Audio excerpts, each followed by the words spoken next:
Nicole, can you hear me? Yes, we can hear you, Jeff. Okay, I'll unmute myself. This is me. Yay, okay. I just wanted to make sure that was you. Thank you for joining.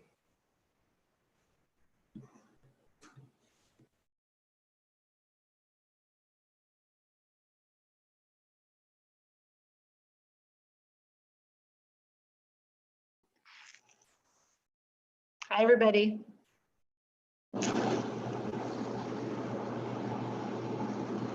You can hear me good. Hi, Okay. Vicky.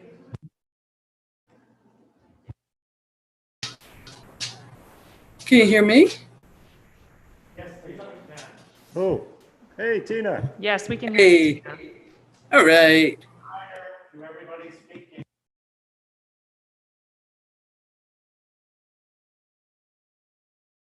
We are live on the internet, so please keep your comments appropriate. We'll be starting in 2 minutes.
Okay.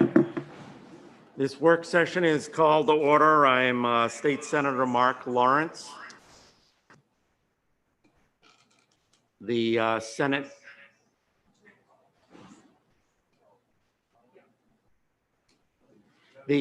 Chair of the Energy, Utilities, and Technology Committee, and we're having a work session today, a virtual work session.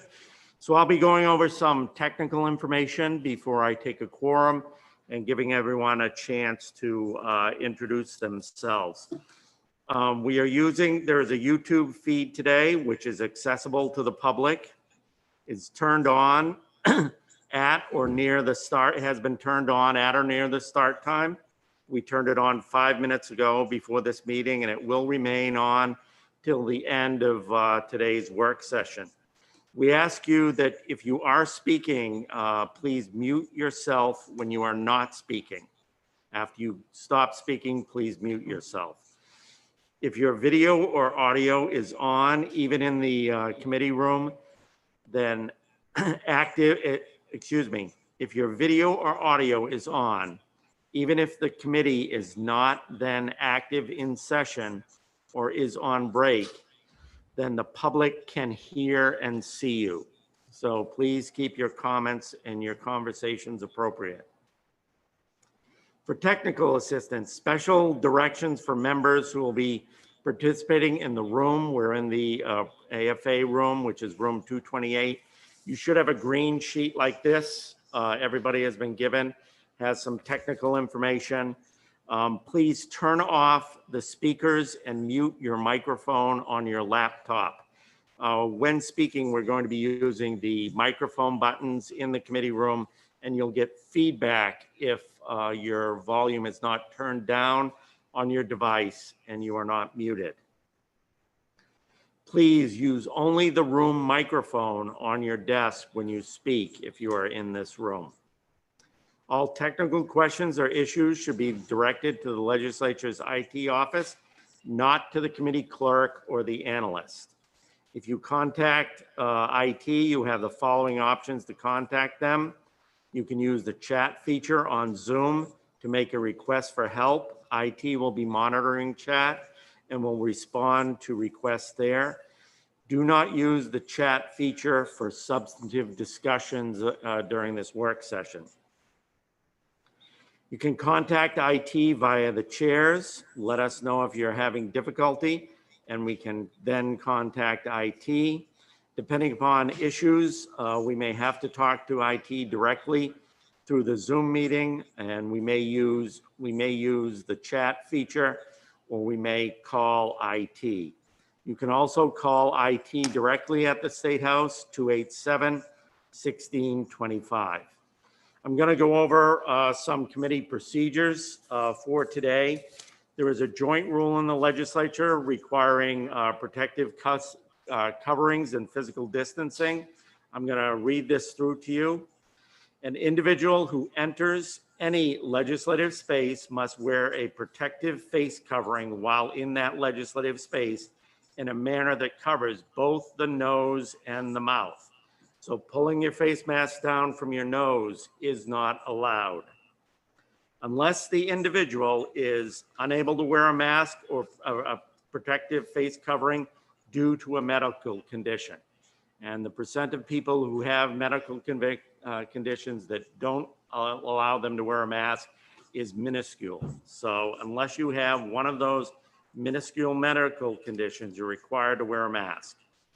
Unless you are alone in your own office, you do not have to wear a mask. If you are alone in a legislative space, you do not have to wear a mask. Or if you are in your own cubicle and able to socially distance at a minimum of 6 feet, you're not required to wear a mask.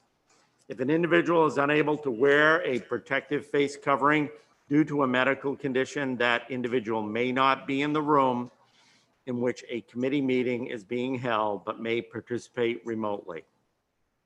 The rule on physical distancing. All individuals in the legislative space shall seek to maintain at all times a distance of 6 feet, at least 6 feet from others within the legislative space. That includes while you're wearing a mask. The directors of individual legislative offices are authorized to set office space guidelines in order to meet the physical distancing requirements, including but not limited to room capacity, access to offices, and traffic flow.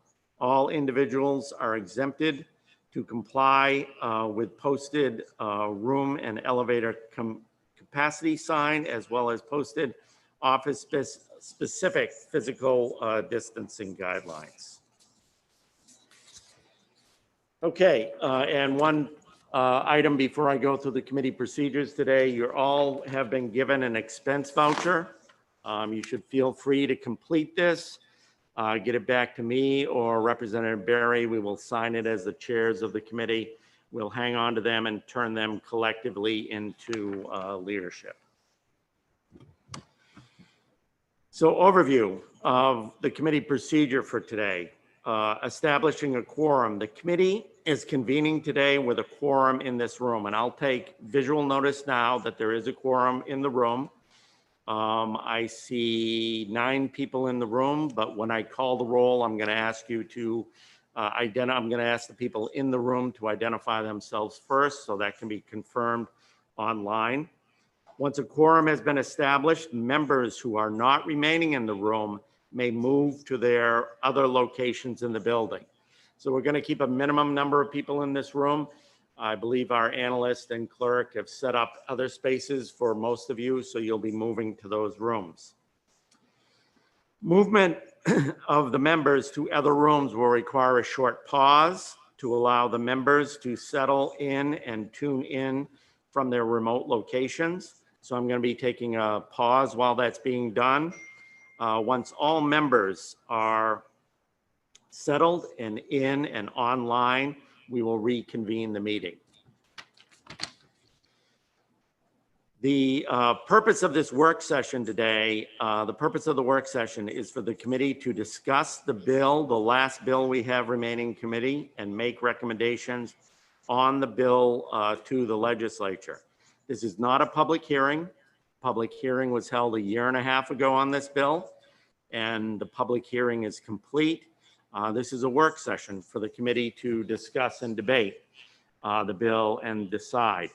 My goal for today is to be finished by 1 o'clock, and that will be the last meeting we will have of EUT for this legislature, unless a new bill is referred to us. If we come back into special session, we would have to have a hearing, but 1 o'clock is my drop dead time that we make a decision, or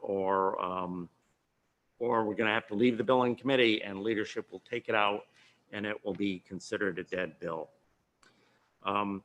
Staff for today's meeting. The committee has 2 analysts today, Lucia Nixon, who is our regular analyst, and Sam Prar, I hope I pronounced that right, who from OPLA, who is helping Lucia today. He has been through the technical aspects of a committee meeting before, so he's Lucia's technical support on this. We also have a committee clerk who's helping us today, Karen Montel. These staff will participate via Zoom, but will not be in the committee room during the meeting, except for the clerk during votes. Committee discussion will occur through our online video and audio platform. The presiding chair will recognize members and others to participate. Members may ask to speak either by raising their hand on video or using the raise the hand function on Zoom. So if you're on Zoom, you can raise your hand or you can wave like this, and hopefully one of us will see you and recognize you that way. There are guests on the call are here for the limited purposes of answering specific questions the committee needs to have answered during the work session. This is a typical work session.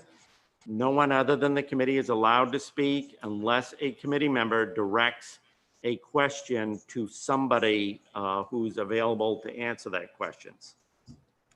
Guests have been notified that there is no guarantee or expectation they will be called on to speak. And I expect, since we only have 3 hours, that we're going to go through this hopefully without any questions to the guests, because this bill has been worked probably more than any other bill in our committee, and we have gone through it quite a bit. Guests are expected to keep video disabled and microphone muted at all times during the Zoom meeting, except if they, in the event that they are asked a question and they are answering that specific question. Meeting materials have been distributed electronically to committee members and members at the State House today and have been provided paper copies. The committee analysts will review the handouts with the committee during the work session and may share documents on the screen as necessary. And let me finally go over the procedure for voting today, because it's going to be a little bit unusual. This is the first time we've done one of these Zoom work sessions. When the vote is to be called, it must be taken only by those members who are physically present in this room, room 228, the AFA committee room. Members in the building who are in other rooms will be asked to return to this committee room to vote. Movement of the members back to the home committee room will require a short pause in the meeting. So I'll first take votes from, and ask the committee clerk to take votes from those in the committee room. And then as people return, we will take those votes. A roll call will be called and recorded by the committee clerk during this process. A member who does not register a vote in person in the committee room may do so up to 24 hours after the time of the committee vote. Since we are now on a Friday, it is, the deadline is Monday at the time we are taking the vote. So if we take the vote at 12:59, it's 12:59 on Monday. To vote after the meeting, the member may either cast their vote in person in the Legislative Information Office, that's Casey Milligan's office, or the member may call that member's vote into the presiding officer, either the Speaker of the House or the President of the Senate, and then that vote is recorded then and there. Okay, we are having a work session on LD, is it 1464? Is that the LD number, Representative Berry? 1646, so which is kind of ingrained in my mind. And the very first thing I'm going to ask members in the committee room to introduce themselves for the purposes of determining a quorum in the committee room. And then I'm going to ask members who are participating remotely on Zoom to introduce themselves. And then we will take a brief pause to allow the people in the room to go to their separate rooms. We'll start over on my left with Representative Berry. Thank you, Senator Lawrence. My name is Seth Berry. I represent the good people of Bowdoin, Bowdoinham, and almost all of Richmond, as well as the wildlife of Swan Island on the Kennebec. We'll continue around the large horseshoe to Representative Dow, Senator Dow, excuse me.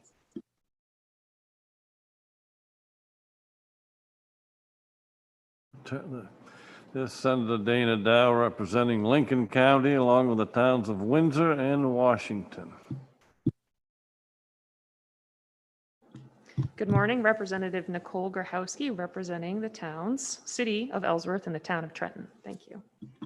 We'll start at the small horseshoe over on my left with Representative Rikerson. Good morning. I'm Representative Dean Rikerson from District Number 1, Kittery, Maine. Good morning. I'm Representative Chris Kessler, representing District 32, which is a portion of South Portland and a little smidgen of Cape Elizabeth.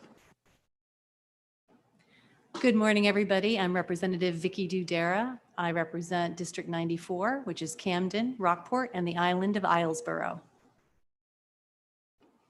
Good morning, Representative Chris Chiazzo, House District 28, West Scarborough. Hello, Senator Dave Miramont, representing Knox County, except for the town of Washington. So that concludes the 9 members in the committee. So we do have a quorum within the committee room. Now I'm going to ask, and assisting me today is the very able Representative Grahowski, who's handling the technical aspects of Zoom from within the committee room. And I'll ask Nicole to just allow each member who's online to introduce themselves. Why don't you, Nicole, speak out and just identify them and ask them to introduce themselves.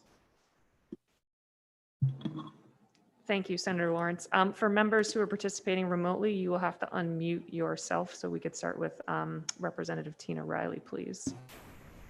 Hi there. I'm Tina Riley, representing Jay, Livermore Falls, and part of Livermore. It's wonderful to see everybody this morning.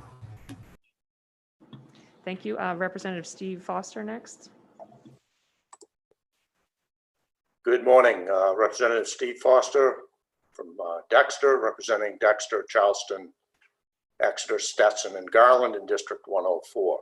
I'll be listening in from Dexter this morning. Thank you. Thank you. And Representative Jeff Hanley, please. Good morning. This is Jeff Hanley, living in Pittston. I represent District 87, which is Pittston, Alna, Wiscasset, and Randolph. Is there anyone else, Nicole? Okay, that's 12 members who are participating today. I think it's only Representative Grignan who can't join us today. So we have 12 members in the committee. So we're going to take a brief pause to allow members in the committee room who have remote offices to depart for those offices and get back online. Nicole will inform me when you're all back online.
Okay, I believe we have all 12 members back online.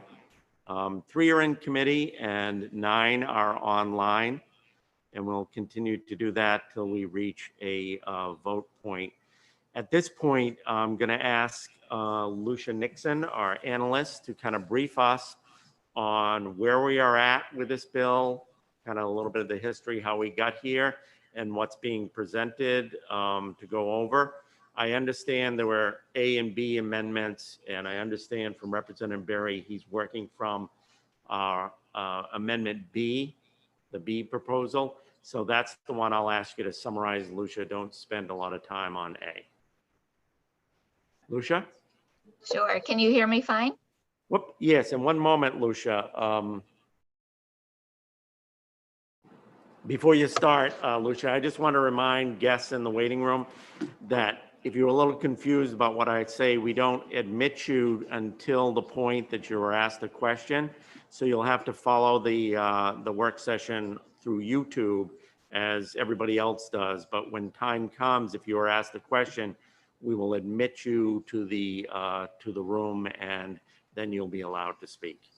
Okay, Lucia, go ahead. Thank you. So members, you have usual members in the room in the State House. You have a packet for me in a variety of colors as usual. And members who are listening in from home, all of these materials have been emailed to you. So I'm going to start with the green handout in your packet, which is the memo from me. Often during session, these are in blue, but today it is in green. It's dated July 24th, 2020. And just to, as Senator Lawrence said, to provide you an overview of how we got to where we are and the status of things, LD 1646 creates the Maine Power Delivery Authority as a consumer-owned utility to acquire and operate all transmission and distribution systems in the state that are currently owned by investor-owned T&D utilities. And what the timeline has been that this was first referred to the committee in April of 2019. The committee had a public hearing on May 14th of 2019. There were then a series of 6 or 7 work sessions held in May and June of 2019. Ultimately, the committee requested a carryover of the bill. That was approved. And when you came back for the second regular session, you had a work session on February 13th, followed by a briefing on a report that was commissioned to study the elements of the bill. That briefing was on February 26th. And then you had 2 more work sessions on the bill before the second regular session adjourned. So that's just an overview of timeline of how this has progressed over time. The rest of this green or this memo, which for members on site is in green, is a detailed review of Amendment A, which I understand is not going to be the focus of this, but I did not know that at the time. So I had Amendment A ready earlier. And so if that becomes useful at any time, pages 2 through 6 of the handout are a detailed overview of Amendment A. Amendment B, which was released this morning, is on a pink handout for the members who are locally. For everyone else who has received, members who have received it by email, it is also, I should note for the listening public, that all materials are posted on the legislature's website under the EUT committee and then committee materials. So what the pink amendment does is it strikes and replaces the original bill. Representative Berry has proposed Amendment B with a new title, an act to explore pathways to increased consumer ownership of Maine's energy future. It has 4 different provisions.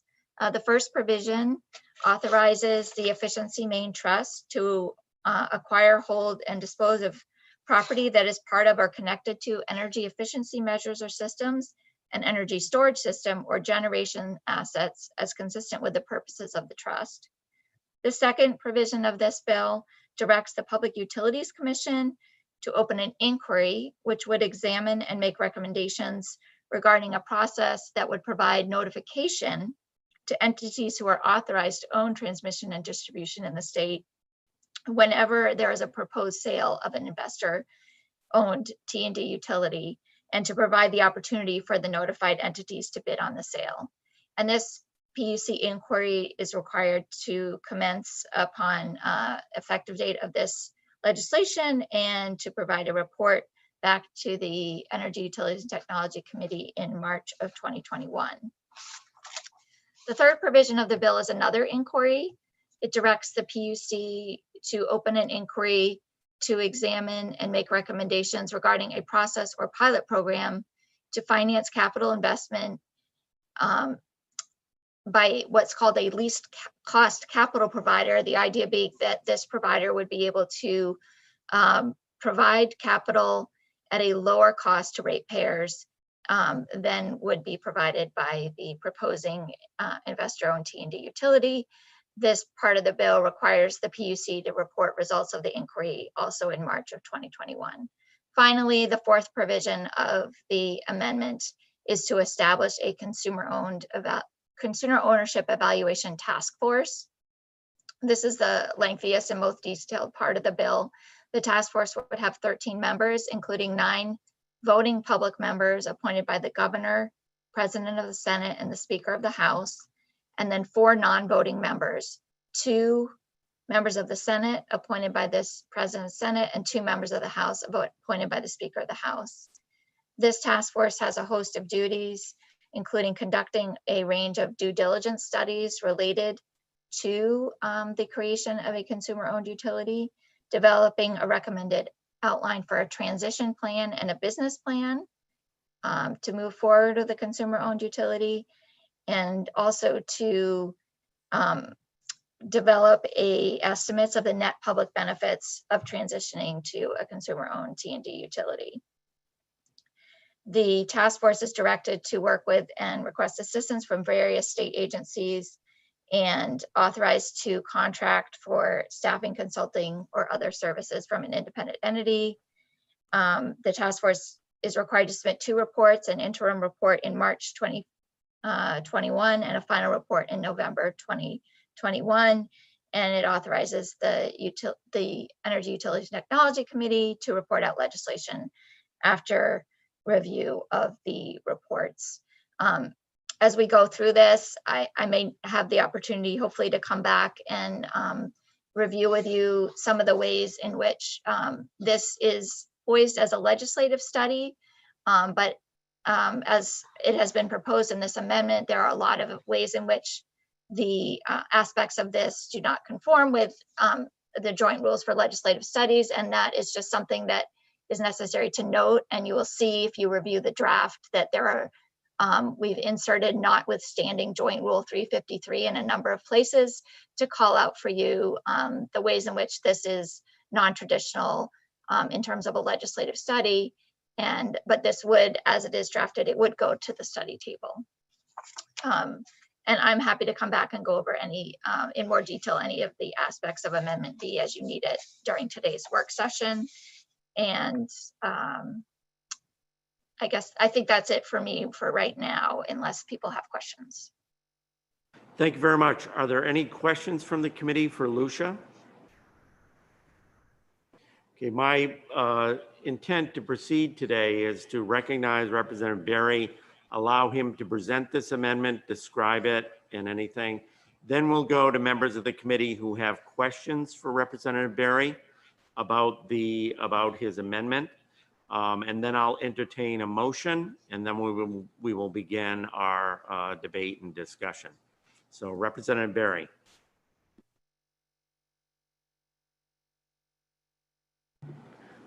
Thank you very much, Senator Lawrence, and good morning again, everyone. It's great to be with you, even if it's only virtual. Great to see members of the committee again, familiar members of the public and stakeholders who have joined us. I just want to say from the outset that any technical difficulties with access are probably my fault. Representative Grochowski is going to be managing the meeting from the Zoom perspective, but I may have allowed some people in that I shouldn't have. So we'll hope that that can be rectified. We're trying to make sure that people who are speaking are able to be heard, and that we just keep everyone muted. If you're on and you can make sure you're muted, that would be great. First of all, let me just say thank you to everyone for studying this issue so carefully, and in particular for preparing your feedback on Committee Amendment A. That was sent out earlier this week. It is basically LD 1646 with some small adjustments. As you all know, I brought LD 1646 with the co-sponsors of the bill to the attention of this committee because I had looked carefully at the experience of consumer ownership and its advantages in other parts of the country and other parts of the world as well. We see it in 1 in 3 Americans have access to consumer ownership. Many Mainers who do experience lower rates and better service, and in other parts of the world, including notably just to our north in Canada, where it's been quite successful and has even resulted in a consumer-owned utility purchasing one of our utilities recently here in Maine. Committee Amendment A is basically just some adjustments to LD 1646.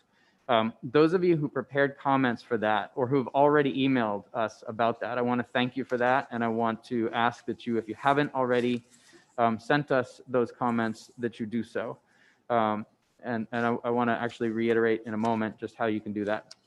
But first, why is this important to keep studying? Essentially, what Committee Amendment B, which I am now putting in front of us, would do is make sure that we do keep looking at it.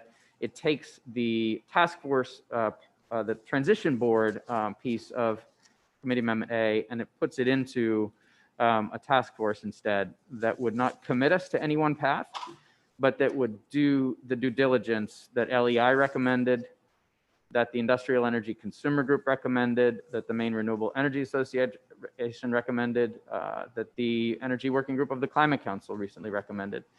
Conduct that due diligence, make sure that we have considered all the angles, and in fact, even look at what a transition plan and business plan might look like, and then make a final determination of whether it is or is not in the public interest. And you know, I'm looking to experts, independent experts, not politicians, not vested interests, for that work and for that determination.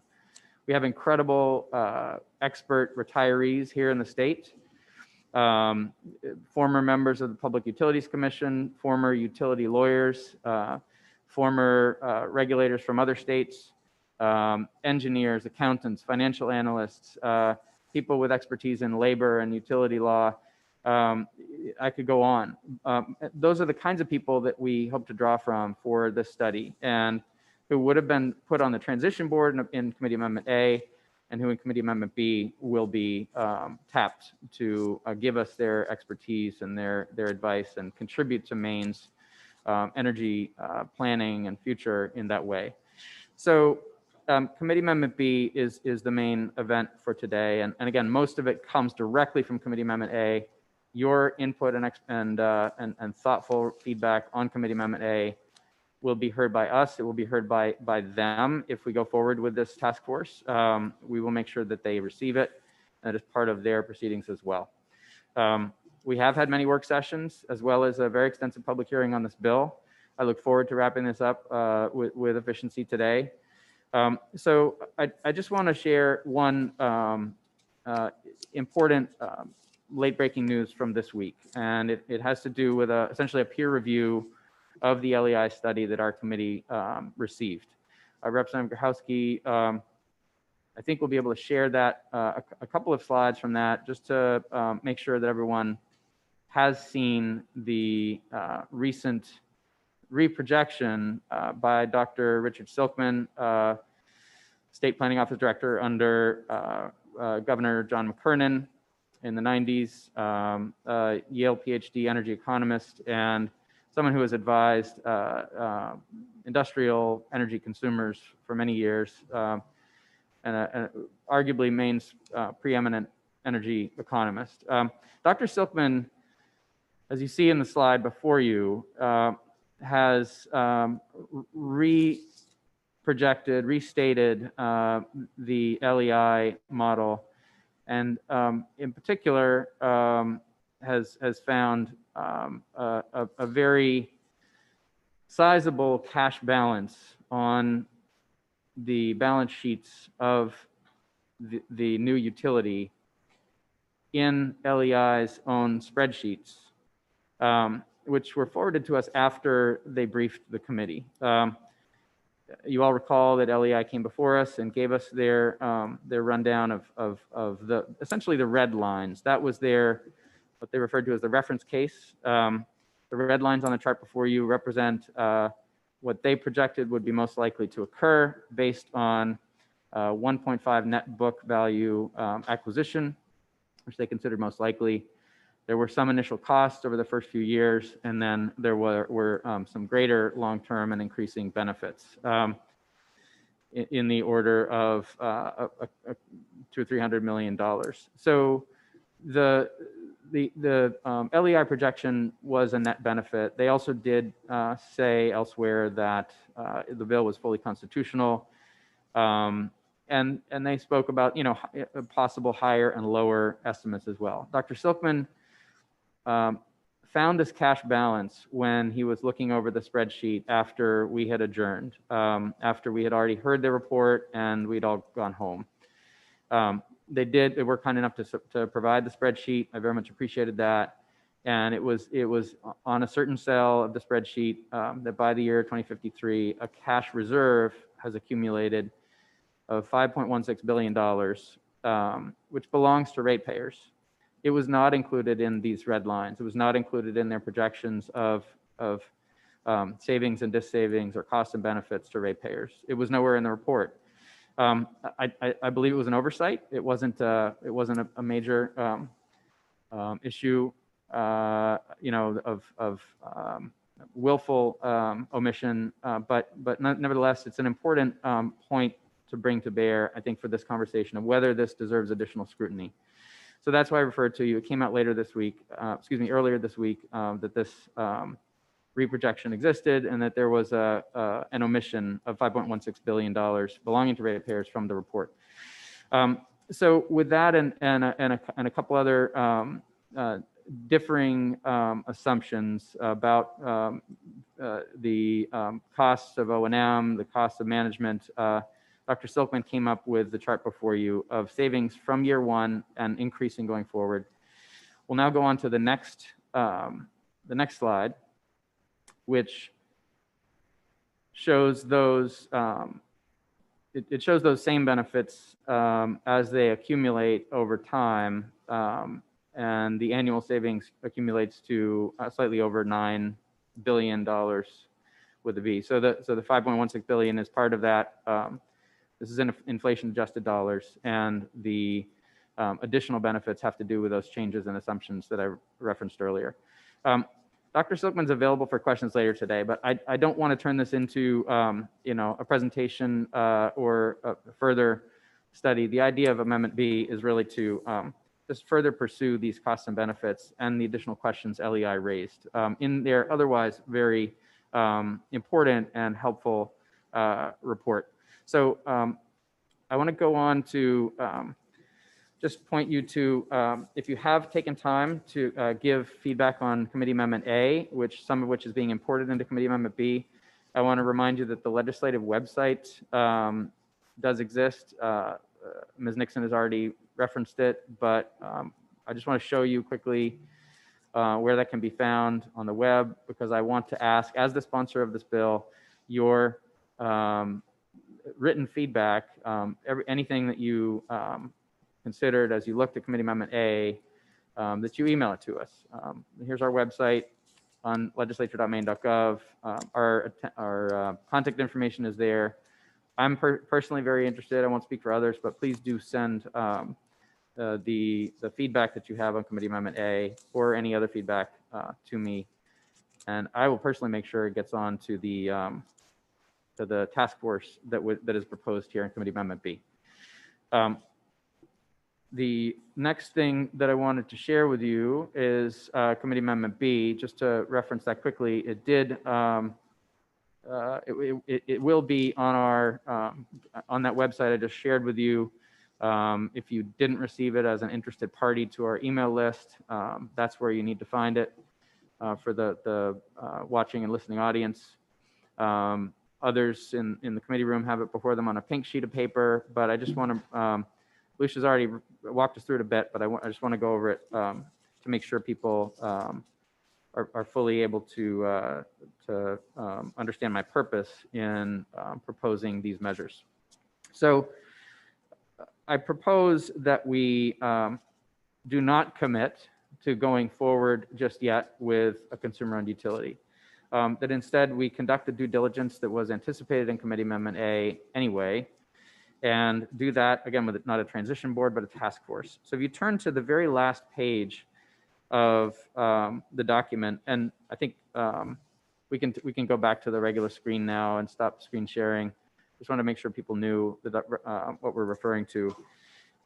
But pull that up if you haven't already received it. Take a look at page 6. I'm going to walk you backwards through the summary because I think that I want to go from what's most important to what is less critical and less groundbreaking, if you will. So item number 4 of Committee Amendment B would establish a consumer ownership evaluation task force. It would be 13 members, but only 9 would be voting members. The other 4 are legislators, there as witnesses and as advisors and as assistants to the public process piece of this, which is very important. But the others would not be politicians. They would be experts in a relevant field. The appointments would be by the governor, the president of the Senate, and the Speaker of the House for those members. And there would be 2 members of the House, 2 members of the Senate, 1 from each major political party to round it out. This task force would be formed specifically to advise us on the net benefit of going forward or not going forward to the public. Is it in the public interest, long-term and short-term, or not? They would get there by looking at Committee Amendment A, looking at your feedback on Committee Amendment A, if you submitted it to us, and conducting some of the studies that LEI recommended. One of those is here as 4A on the summary. So the due diligence studies that include a review of capital expenditure needs of the state's transmission and distribution system. A study to evaluate the finance and tax issues related to transitioning to a consumer-owned utility. A study to analyze and recommend a competitive procurement process and an optimal contractual arrangement for an independent contractor to manage and operate a consumer-owned utility. Those are verbatim from the LEI study as part of what they recommended should be additionally considered. In addition, I added in a consideration of regional and federal systems that may affect the transition to a consumer utility. I think our relationship to the ISO and to the open access transmission tariff are important considerations as well. Consumer utilities are not regulated by FERC necessarily, so we would have some flexibility there to consider options. In addition to the due diligence studies, the Consumer Ownership Evaluation Task Force would develop a recommended outline for a transition plan and a business plan for the potential consumer-owned transmission and distribution utility.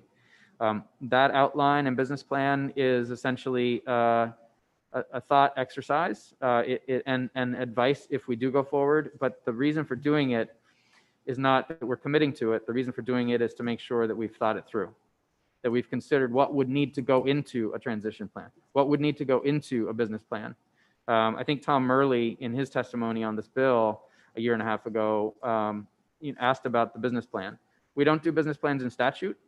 That's not what statute does, but absolutely there would need to be a business plan. So I think that this task force would have a very important role to play in thinking about what that would look like.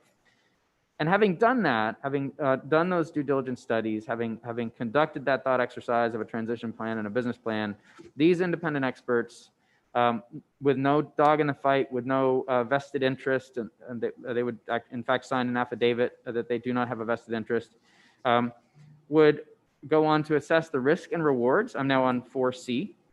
The risks and rewards of the transition plan outline and business plan outline developed, that they themselves developed, and evaluate and develop estimates of the net public benefits, and I want to add long-term and short-term there, the net public benefits of the transition to and operation of a consumer-owned utility as proposed here in Committee Amendment A. The task force would be able to request assistance from a number of state agencies. You'll see that in the actual language. That is similar to the again, Committee Amendment A, Transition Board. They would be authorized to accept assistance from a not-for-profit organization if they can find it, and they would need to disclose who the nonprofit was. But some of this work is fairly technical, and I think it would be helpful if they could at least look to outside funders. I've seen this done. I believe the Robert Wood Johnson Foundation provided funding for a study of healthcare a few years back, and perhaps they could come up with something, perhaps not. I certainly think it would help to advance the technical nature of the work. They would need to disclose that funder. And finally, in the second sentence of part 4, the second to last paragraph, it does say the task force is authorized to contract for staffing. Sorry, the very last sentence of that paragraph requires the PUC to use funds. I want to strike that. That was accidentally left in from an earlier draft. Please strike that language. It would not authorize them to use any funds at all, other than what the legislative assistance would involve from OPLA for 4 or 5 meetings. And finally, anything that they could bring in from a 501c3. The task force submits an interim report no later than March 15, 2021, and a final report no later than November 30, 2021. That report, of course, comes to this committee of the next legislature and would enable any legislative actions from there.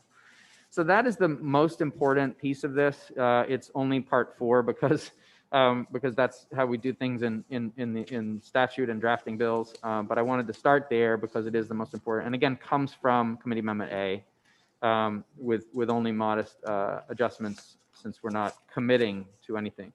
I want to work backwards from there. The third item on the list here in Committee Amendment B is an inquiry by the PUC.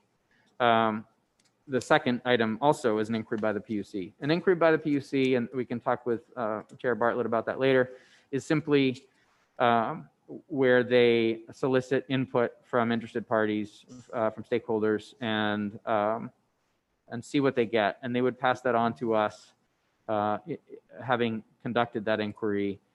But certainly the utilities would weigh in as part of an inquiry, and the public advocate likely would weigh in, and perhaps, I hope, others. The inquiry for number 3, as it states, is to examine and make recommendations regarding a process or pilot program to finance capital investment in and ownership of new transmission and distribution plant by a least cost capital provider at a lower cost to ratepayers. And instead of compensating the investment, as we do now, which is of course governed by federal case law, the Hope and Bluefield standard, we would compensate for performance in planning, in building, in maintaining, and in operating the new plant. That of course removes the taxable equity investment portion of the grid, which is very expensive and has resulted in about $150 million leaving the state for the CMP portion each year for the last couple of years, based on the reports that I've seen for the SEC. So you save that money, you keep it in Maine, and instead, you divert some of it to really rewarding performance. It would be somewhat complex to develop the initial rules and the initial process, and I recognize that, and that's why this is an inquiry and not a rulemaking. It's just to sort of take temperature, test this issue out a little bit, see what the utilities think, see what the public advocate thinks, and what others do as well. Two is also an inquiry, and is this one's a little different. Is to examine and make recommendations regarding a process, simply to provide timely notification regarding the sale of a utility. We all recall that Emera Maine went up for sale recently, and some time elapsed, several months, if not more, elapsed before the public or most policymakers knew it was being sold.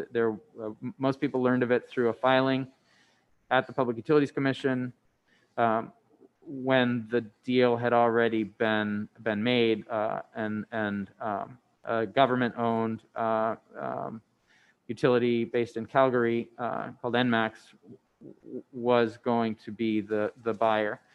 I think the point there is that we would like to see if a consumer-owned utility in Maine, or an association of those, or some other entity that was tax exempt and locally run, might be able to bid on the sale of a utility in the future. It wouldn't require anything of anyone except for the notification. So, and this is only an inquiry to see if notification is possible. So there are SEC rules. There is. It's not as simple as you might think to do this, but the point here is to explore it through an inquiry. And last, last and I'll say, maybe not least, is the small matter of clarifying that the Efficiency Maine Trust can acquire, hold, and dispose of any real and personal property that is part of or connected to an energy efficiency system or measure or system, storage system, or generation assets, as consistent with the purposes of the trust under 35A, Chapter 97. The idea there is basically to clarify the ability to do those things where they intersect with the new non-wires alternatives process. We all established that process as part of this legislature in the first year in which we worked together. The notion here is to make sure that the Efficiency Maine Trust can fully participate in that process and has this flexibility. There's nothing in law right now that says they can't do these things, but I felt that it would be helpful if we just clarified it so they can fully participate in the NWA process and to the extent that its purposes consistent with the purposes of the trust and of the NWA process. So that's the thinking there. Again, the task force is most critical, and that's coming from Amendment A with some modest changes. And I just want to say I look forward to the feedback, to the comments, and before I forget to say it, I want to thank the staff here in this building and some of them working remotely for making today possible and for making committee meetings possible. It is a lot of work to do this in a pandemic, and I want to recognize that and applaud their really thoughtful and diligent work to make this meeting work today and to make other legislative meetings work as well. I think Maine is obviously doing better than some states with respect to transmission rate, and for that I also want to thank the executive branch and acknowledge their tremendous leadership there. There's a lot going on in the executive branch right now, obviously relating to the pandemic, and so really appreciate some of the agencies being on today to answer questions. And obviously, there are limited funds right now to do some of this work, and that is why I decided to hold off on some of the funded pieces, really back this off to expert volunteer retirees and people who are willing to give, because the climate crisis isn't going away. The importance of our utilities isn't going away. It's only getting bigger. And I think it's obvious to anyone paying attention that this pandemic has only highlighted those issues, has only made concerns about energy cost burdens more important, not less. Concerns about connectivity, more important, not less so. concerns about climate and the threats of zoonotic disease and other public health concerns related to that also being more important and not less. So Maine has a lot at stake here in this conversation, but this is a big proposal, and I recognize that. I want to make sure we go forward thoughtfully and with lots of study. We've studied it a lot already, but I think it deserves the additional due diligence before we commit. I'm convinced myself that we can go forward, but I realize that not everyone is there. I think it's important to make sure that we are all satisfied that we have done our homework here, and that we fully understand what the opportunity really represents. So that's Committee Amendment B, and I'm happy to answer questions if that's helpful, or I do want to make sure people know the agencies are available to answer questions as well. Thank you, Representative Berry, and hopefully we will not have any questions today because we have 2 hours left to get through this. I thank you for presenting your amendment. Right now, I'm just going to entertain questions for Representative Berry from members of the committee about technical questions about how this amendment works. That I'd ask that we not start debating now. We wait till we get a motion, but does anybody have a technical question how Amendment B works? Senator Lawrence and Senator Dow. Yes, Senator Dow. I'm still unclear on Section 1. As I read it, it authorizes Efficiency Maine to buy any electrical system that comes up for sale in the state of Maine, but I'm unclear on that section. Representative Berry, could you answer his question? Yes, thank you. Thank you very much, Senator Dow. Again, there's nothing in statute now that says that they can't do this, but this would clarify it for the purpose of the non-wires alternatives process that we authorized. I think that was before you came on the committee, but that process essentially allows for some competition regarding lower cost and non-wire alternatives to come into the planning and execution of our grid. It's important to note here that this does not involve transmission or distribution. This is really storage or generation or efficiency, which are, I think we all remember. Yes, I'll ask Senator Dow if that answers your question, Senator Dow. Yes, it does. Okay. Are there other technical questions for Representative Berry before we get into a debate or discussion about what this amendment does?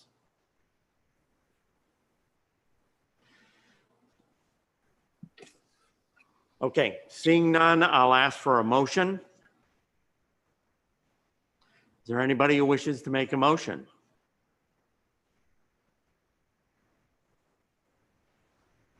Representative Berry. Thank you, Senator Lawrence. And just a reminder that people can, I think there's a Zoom feature to raise your hand if you do want to be recognized, or you can do this. I move that that the committee accept Amendment B. Report LD 1646 ought to pass as amended with Committee Amendment B.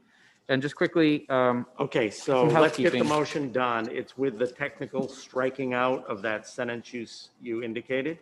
There are a couple other technical. Okay, why don't you go over those technical changes? We give those to our analyst.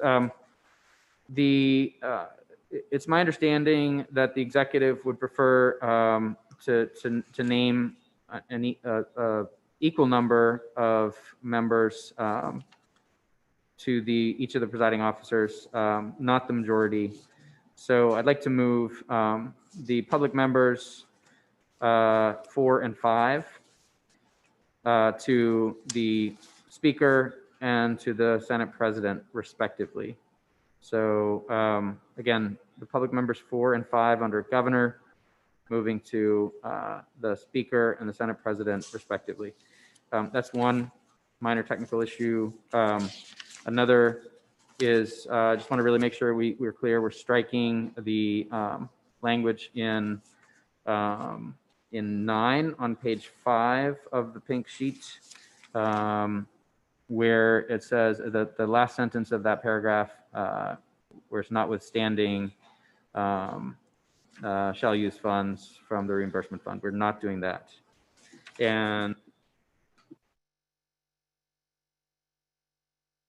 So Representative Berry has moved in the Amendment B with 2 technical changes.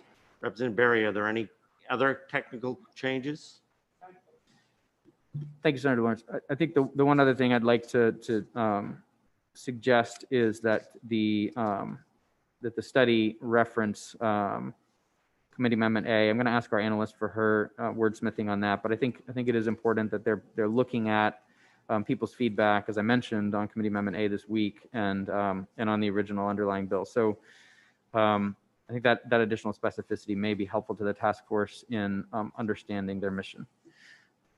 So with those 3 technical amendments, Representative Berry has moved in Amendment B. Is there a second? Lucia, do you have a question? Yes. I just wanted to ask a question about the, just to make sure that I was clear on the changes. So I got the strike the language regarding funding from the PUC, shift the appointments so that it's 3 by the governor, 3 by the speaker, and 3 by the president of the Senate. And then can you just confirm that the last one? Yeah, the last one would be to reference LD 1646 from the 129th legislature, and specifically the proposed amendment, Committee Amendment A, that you drafted and released early this week, Lucia, in order to give the task force a jumping off point. I think that the idea there is that they consider that as the general direction. We don't want to tell them that's how it has to happen exactly, but rather that when they're talking about consumer ownership, that's what they're referring to.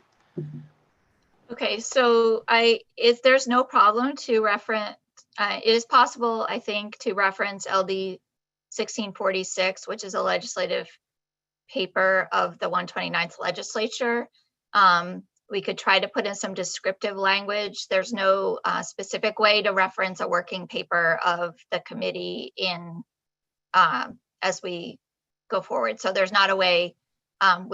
We can reference proposals related perhaps to 1646, but I just want to be clear that there isn't a way to specifically reference the proposed Amendment A. Representative Berry? Thank you. Maybe it would help if I put it this way: to reference LD 1646 and the specific changes that are made in Amendment A, with the exception of the transition board, which is essentially being converted here to a task force.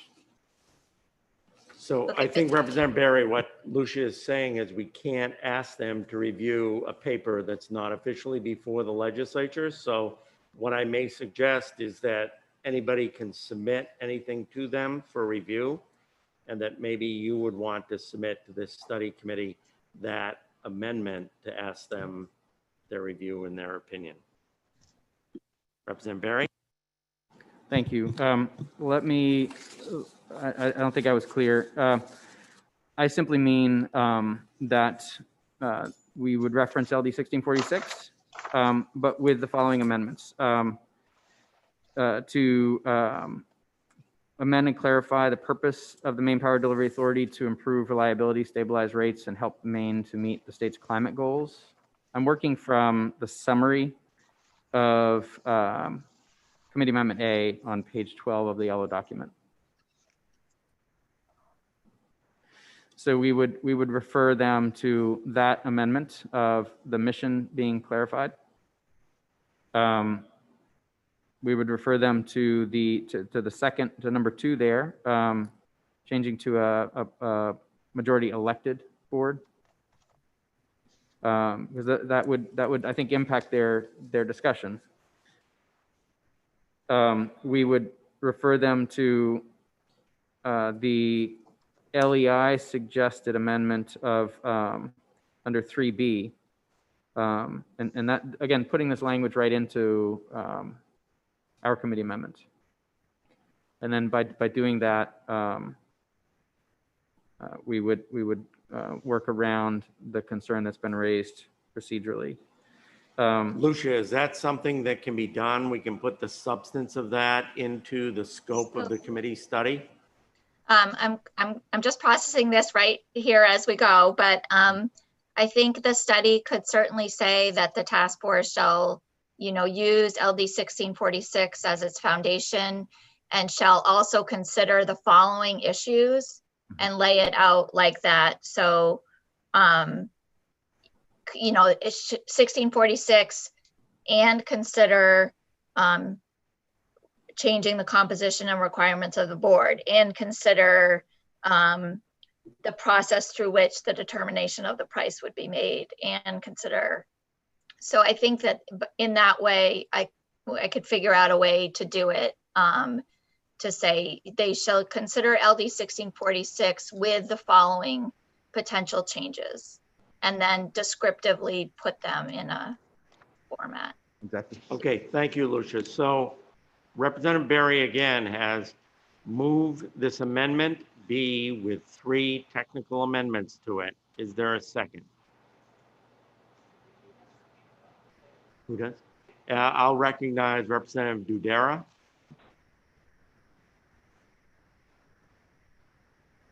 Representative Jerry, you will need to unmute yourself.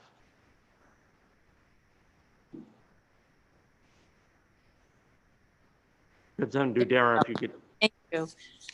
Thank you, Mr. Chair. Yes, I would second that with the changes as outlined. Thank you. Okay, it's been moved by Representative Berry, seconded by Representative Dudera to adopt Committee Amendment B with the 3 technical changes that were described. I'll open it up to debate or discussion among committee members.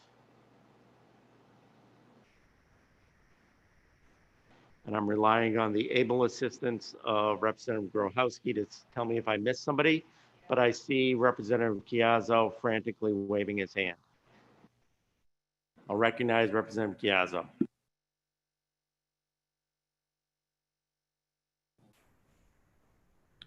Thank you, Mr. Speaker.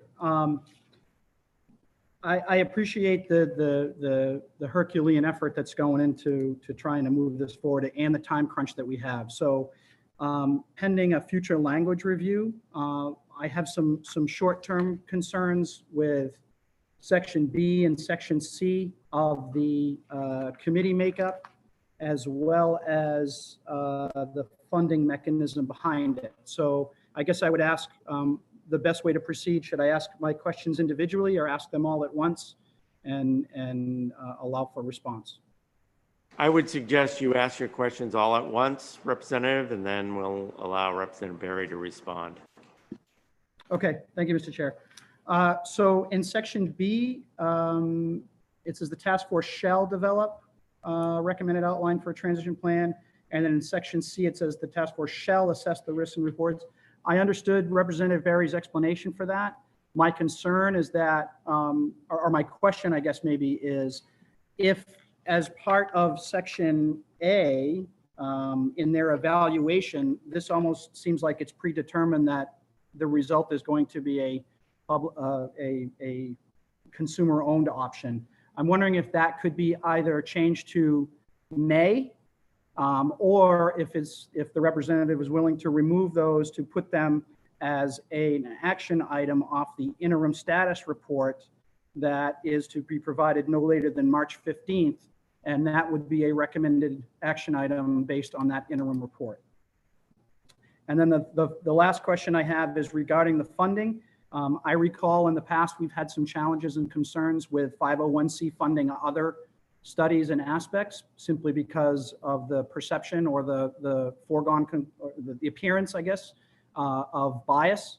I think we may even have those concerns with the LEI report, and I would be concerned or would like a little more clarification in terms of how that outside funding is going to be determined, and what mechanisms that the representative would like to see in place to ensure that it is a fair and neutral funding mechanism, if you will. Representative Berry.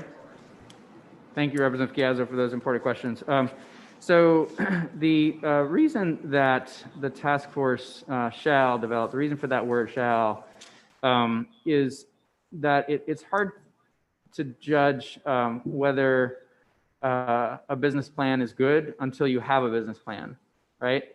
It's hard to judge whether a transition plan is good until you have a transition plan. So really, they're mocking it up in order to decide does this work or not. In fact, if you go on to see, they shall assess the risks and rewards of the transition plan and business plan. So in order to be able to judge those risks and rewards, it's important to me that they have something to judge. And I think it would really defeat the purpose altogether if they didn't have something worked out to respond to. Now, there is, to answer your concern, though, the larger concern around it, there is no commitment, and I think our analysts can help to affirm this. There's absolutely no commitment in here to doing anything other than receiving a report on the part of the legislature or Maine people. So that's the first piece. With respect to funding, I absolutely recognize the sensitivity there around, all money has its strings attached, and it's pretty hard to find any that doesn't. We work in that world, right? And there's a whole lot of money at stake in this conversation for ratepayers, for investors all around the world, for the governments of Norway and Qatar and Calgary. But I think the point here would be that they are careful about what they do accept, and that they fully disclose it, so that people can judge for themselves when they receive the report whether that's a reasonable and reasonably neutral source, or whether it might have influenced things. That disclosure is required in here, and I leave it to the members of the task force to decide for themselves whether they're going to accept additional money to help make sure the due diligence is conducted, or maybe do it themselves. We have some great people in Maine who could do a lot of this on their own. Okay, in the queue, I have Representative Rikerson, Representative Hanley, and Representative Kessler. So I'll recognize Representative Rikerson. Thank you, Mr. Chair.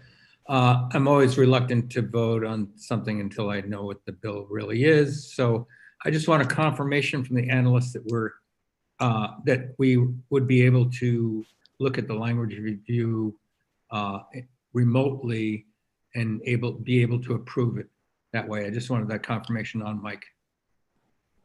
Lucia, that's my understanding. Is that your understanding?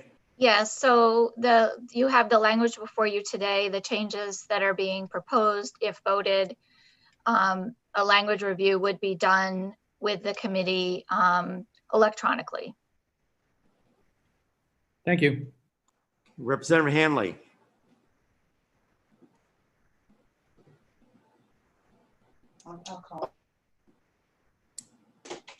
Thank you. Can you hear me? Yes, we can. Thank you. Okay.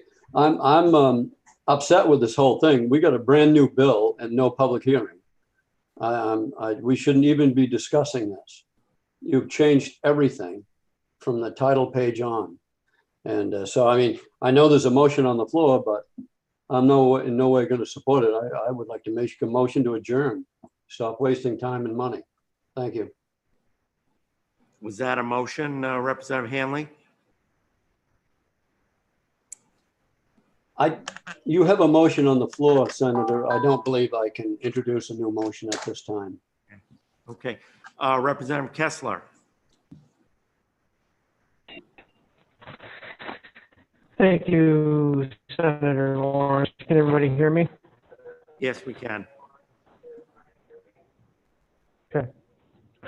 I just wanted to say that I appreciate the amount of work and time and resources that has gone into really making sure that venturing into this territory is good for the people of Maine.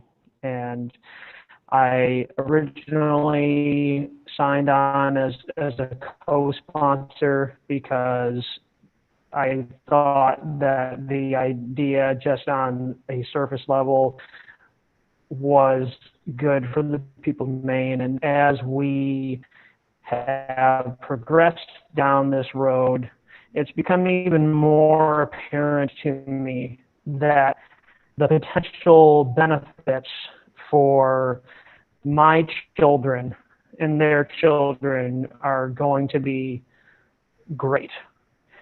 And I want to just voice my one of my main reasons for supporting this amendment is because it does require more analysis, and we absolutely need to have the confidence of the public behind it.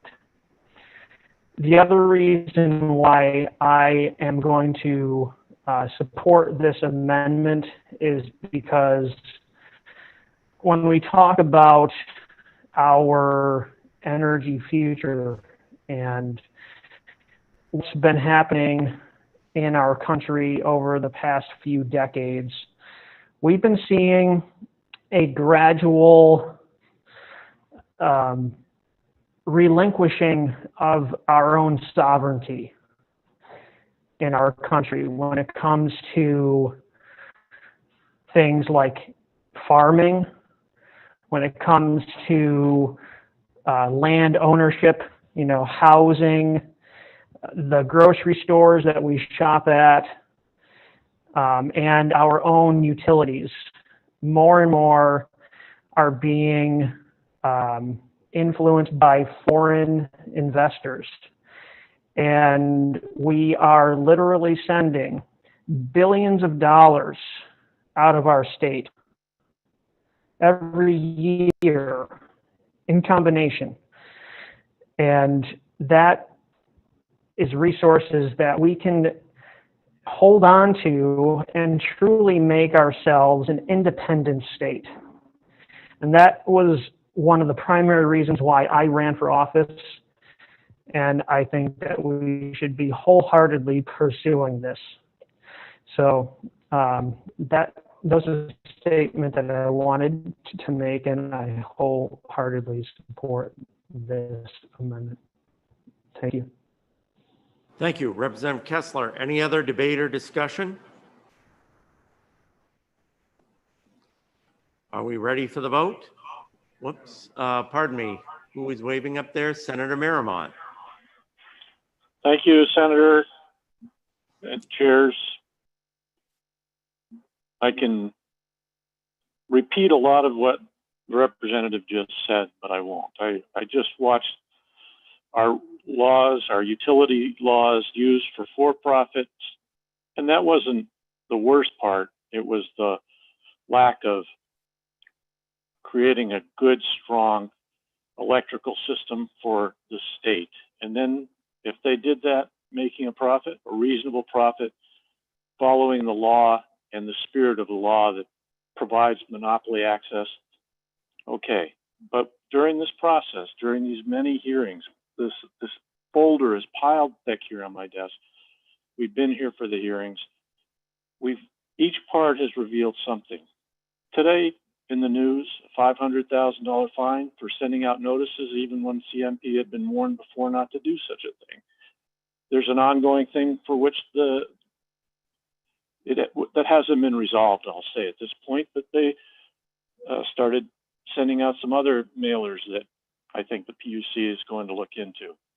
They this fine, will that be offset so that there's still good profit making? By not clearing the lines, not being ready for the next storm, even though we know that storms are increasing because of other issues we work on this committee. Where does it stop? They get that protection. They hide behind the law and the court rulings that have said that they only have a responsibility to their shareholders. This is not selling a widget and making so much money, or selling a drug where they drive people into bankruptcy or death at the hands of their profits. This is a utility that the primary job is to provide reliable service, to keep people warm and safe in their homes, to provide a service with rapid response. We already met their workers who said that they do their job when they're provided the opportunity, the equipment, the direction. They're not getting that from the for-profit companies running our utilities in Maine, and one's worse than another. Anything we can do to move this forward, we must do. We must do for our future. What's been uncovered? Bad service, but growing profits for that company. What else? That even though we spent $500,000 for a report, even though there was a line item showing that there will be billions in savings over 30 years, they didn't report that when they briefed our committee. We asked very specific questions and it was left out. So it's been up to the committee, the analysts, the folks working for something that's responsive to the people of Maine, to our future, to our children, to not only keep the money here in Maine, not only provide reliable and safe energy, but to source it so that we aren't destroying the health of the environment, of our people, of our state, and destroying the very resources that people live here for and grow up in. This is one big complex problem. The complexity isn't, are we going to interrupt the profits of a big company based in Spain and wherever else they are, or cut down on the $3,000 suits that sit in front of us? That's not what we're worried about disrupting. This isn't a public utility run by the state or the government, like all these emails that are coming in. I delete those instantly, folks. Just, if you're going to figure out what you're protesting, figure out that we're talking about a utility run by the customers of that utility. We have many models. We have them in the state. We have them in Vermont. There's been times when they've run badly, but if they ran badly, they wouldn't be as bad as what we're getting right now and not what we're giving to the future of our children. So when you try to complain about what you think this will be, at least know what you're complaining about. I know what I'm complaining about right now. And my question is, why wouldn't we move forward? Thank you. Senator Miramont, I think Lucia had her hand up for a minute. Lucia, did you have something you wanted to add? Yes, I just had a few technical items I just wanted to review and flag for your consideration and discussion. So one of the changes proposed to the pink sheet is to remove the funding through the PUC reimbursement fund, which is fine. The question that I have is, so there's a whole host of duties and studies that are laid out, and the original Plan B indicated that they could contract for staffing, consulting, or other services through the PUC and use this fund.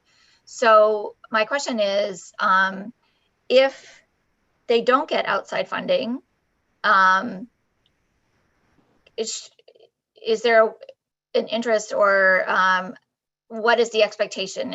Are the completion of this host of extensive work conditional on a certain amount of outside funding? And is that the funding that is the potential funding from a nonprofit? So I guess just one thing is clarify if there is no funding. And then also Representative Berry mentioned 4 to 5 meetings. Did that want to become part of this? And also perhaps some clarification on the staffing It's a little unclear between what's on the pink sheet and what Representative Berry stated. And then finally, with appointments happening during the 129th, if this were to pass in the 129th, and then the legislators appointed in the 129th would then be serving on a task force potentially during the 130th, and what if they were no longer legislators or what have you? So we would need some sort of transition language, which I can add in, but I need to mention that this is bridging two different legislatures. Okay, Representative Berry, can you clarify your amendment for Lucia? Yes, thank you, Senator. I'll take those in reverse order. So the yes, please do clarify on the transition there. That would be necessary or may likely be necessary. The staff question, well, I think so the number of meetings, I think no more than 5.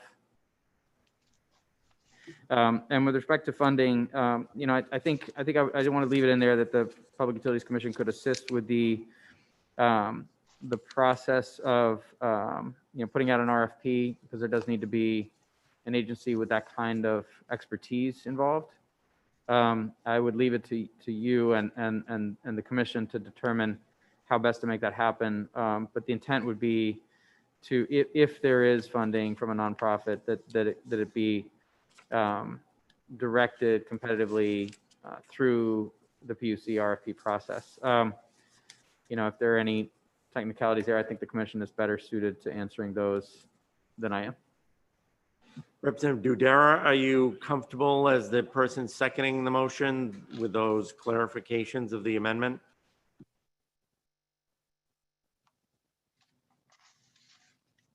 Yes, I am. Thank you. Okay, and we'll go on to the next question. If I recall right, it was from Representative Dudera. You were going to add some debate or discussion. Yes, thank you, Mr. Chair.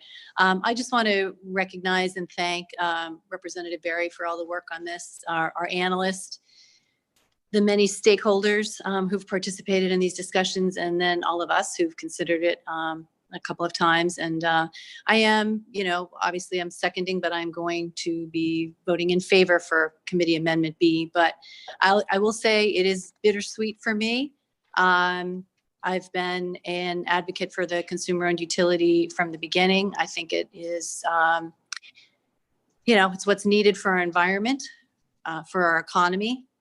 It keeps the money in Maine. I think ultimately it's much better for our pocketbooks too.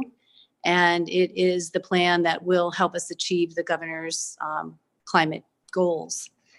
So this amendment moves it forward. I will be supporting it, but I do feel a little bittersweet, and I know many of my constituents will be a little disappointed too, but at least we will be moving it forward.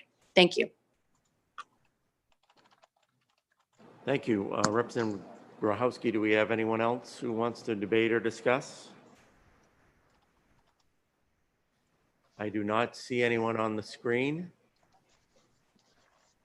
Representative Grochowski, you have your hand up, so I'll let you debate and discuss.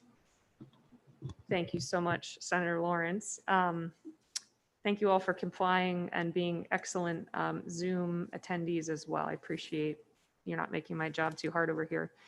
I don't want to speak for too long, but I want to say in recognition of the amount of public comment that we have had on this bill for nearly 2 years has been phenomenal. I've learned a lot from much of the comment, from much of the analysis that's been done by experts, both paid and unpaid, people who truly are dedicated to the state's future. I want to recognize that some of the comments that we receive are well-meaning, and I appreciate the interactivity of the public. And I want you to know that if this bill were to make a government-run utility, I would not vote for it. If this bill was going to use taxpayer funds, I would not vote for it. If this bill was intended to bankrupt municipalities by taking away their tax revenue, I would not vote for it. This bill does none of those things. The original bill did none of those things. And so when I vote yes today, It's not because I didn't hear you. It's because what you said to me is not what this bill contains. And I hope that you can take some time to look at the bill and provide feedback on where we're headed here, because I think Maine can afford to do no less than save billions of dollars, no less than put our own young people to work in clean energy jobs related to expansion of the grid. We really owe it to ourselves if we care about our future on the coast where I come from, if we care about the mountains having snow in the wintertime. We have to take bold steps to stop the climate change crisis here in Maine. I hope that as leaders, other people in the world will follow us. I know this is not our burden to bear alone, but we have a proposal in front of us that is intended to save money, intended to increase reliability so that industries can stay at work, not lose the hard investments they make every time the power goes out, so they don't have to hear from constituents in North Ellsworth that their power went out 14 times on Monday during a sunny day. That is not the world that I want to live in. And so I just thank you for listening, and I will be voting yes for the reasons that I have stated. Thank you, Representative Grochowski. Any other debate or discussion? I don't see any hands up and I don't see anyone, so we'll move to a vote. I will ask the committee clerk if she could come back into the room. And we'll pause for a brief minute while she comes back into the room.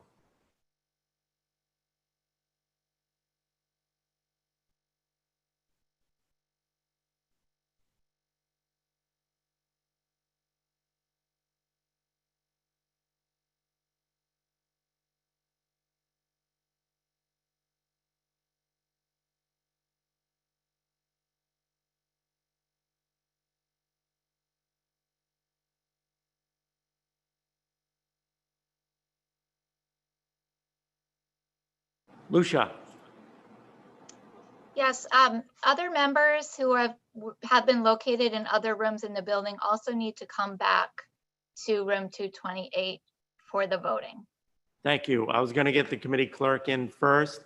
Okay. Take the 3 votes in the room and then ask people to come in one at a time Okay. and register their votes. Okay, just want to make sure that was I see clear. our committee clerk has come into the room, so I'd ask her to call the roll of the 3 members in the room.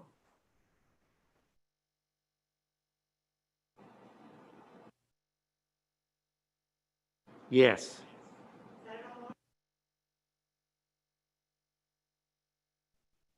Excuse me, 4 members in the room. If you could be on mic, Karen. Let's do that again with you on. Senator Lawrence. Yes. Senator Lawrence, yes. Representative Barry. Yes. Representative Barry, yes. Senator Dow.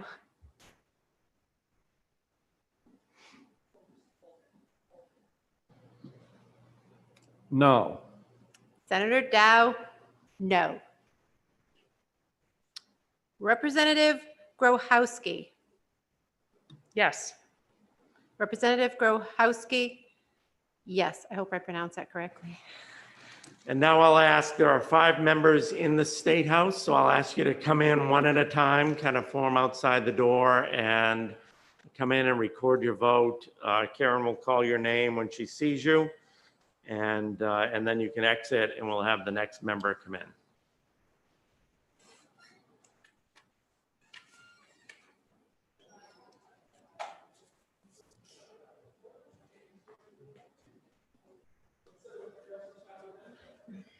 Did you get a mic? I'll let you turn on a mic.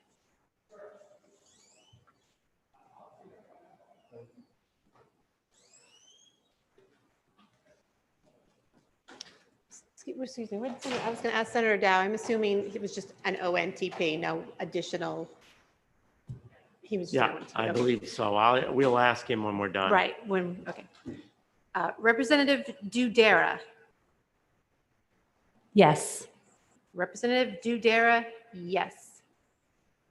Senator Miramont. Yes. Senator Miramont, yes. Let me see. Representative Kessler. Yes. Representative Kessler, yes. And let's see. Representative Chiazzo Yes. and Representative Chiazzo, yes.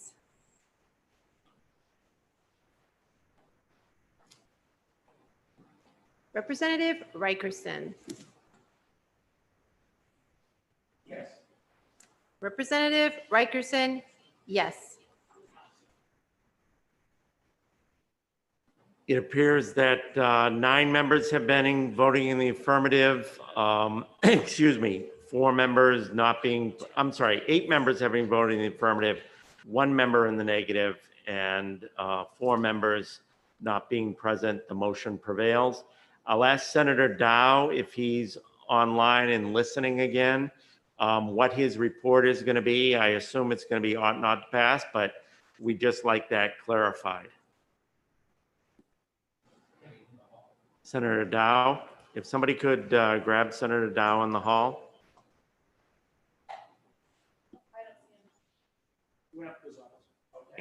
I will get in touch with Senator Dow and clarify, but I believe that is his motion. So the 3 people online are Representative Foster, Representative Hanley, and who's the other one, Nicole? Representative Riley. So you have till, let me look at the time, 11:37 on Monday to register your vote. You can do it through your presiding officer, et cetera, and we'll make every effort to let Representative Grignon know of that too as well.